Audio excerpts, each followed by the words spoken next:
Hello and welcome to Q-depot. Today I'm going to give you a quick tutorial as how you can reorder your previous orders or how to place your draft orders. All you have to do is to go to your account and click on order history. Here you may have your draft orders or your previously confirmed or placed orders which are shipped out already. So to reorder the same order, all you have to do is click on three dots at the end and click on reorder button.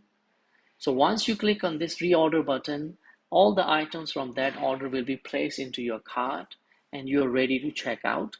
And right now, if you want to edit your cart, means you want to drop any of the existing items or you want to add new, all you have to do is click on edit order. If you want to add more items, you click here. If you want to change the quantity or completely remove the item, you can click on this cancel button or select the item and click on delete selected.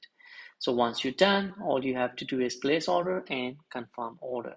Same goes to the draft orders. If you have a draft order, just go to your order history, go to the draft order, click on the three dots in front and click on reorder. It will go to your cart. Right now we have other items in the cart, so we cannot place two orders at a time. So that means we have to empty the cart first and then redo the whole process of ordering.